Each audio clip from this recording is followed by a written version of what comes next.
One of my sons had a toy that would scream, "Danger, danger!" and he thought it was great fun to play with. But that is the feeling I get when I see a dead bird of prey. Lead poisoning, rodenticides, and even windmills kill large numbers of birds of prey every year. How does this happen? Birds of prey are hunters, and if their prey has consumed a poisonous or toxic substance, well, so will they. You may be trying to kill those mice, but so is that owl who hunts rodents. Bald eagles hunt fish that may have eaten lead tackle. Birds of prey often eat carrion, including animals killed by hunting.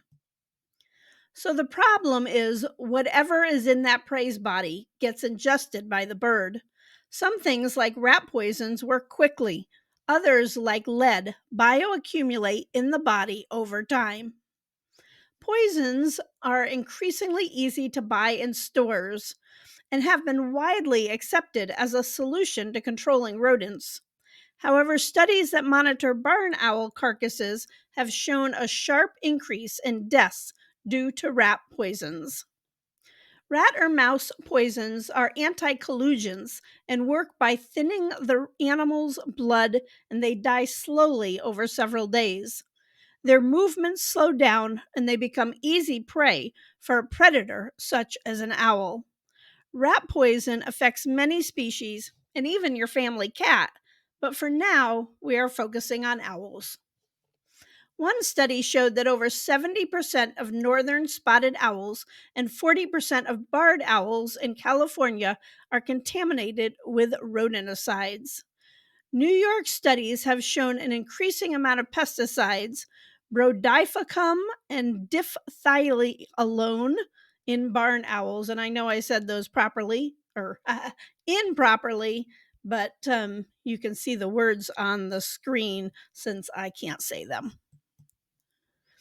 There are ways to help owls in your community. Don't use poison to kill rats.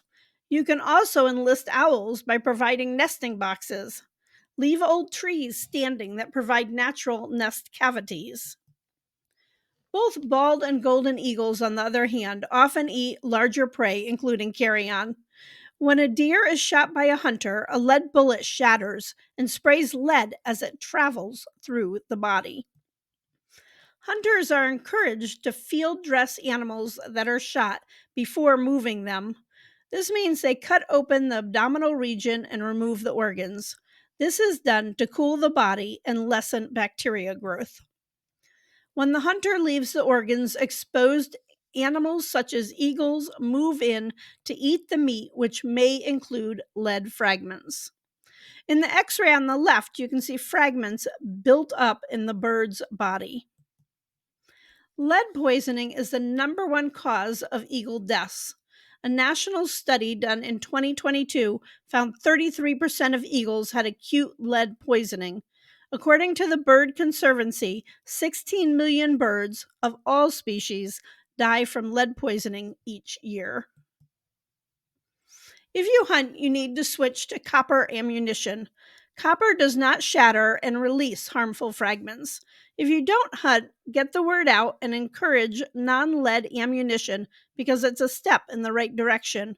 Ironically, in the US, we've banned lead paint, lead gas, and lead pipes, but not lead ammunition. Fishing is also a sport that uses lead in jigs and sinkers.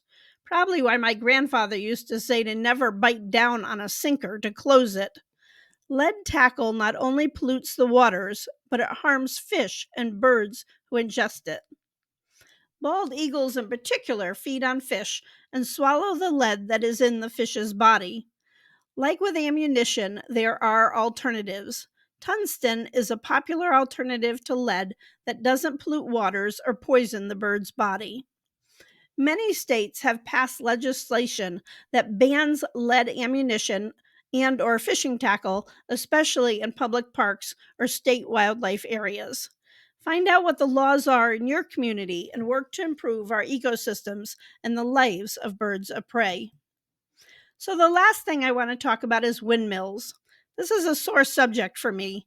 As you may know, I lived off grid using solar energy for over 25 years, and I'm very pro alternative energy.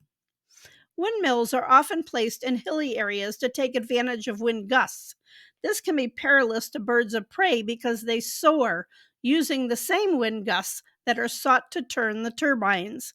In addition, they are placed in grassy areas that are natural homes for rodents and rabbits.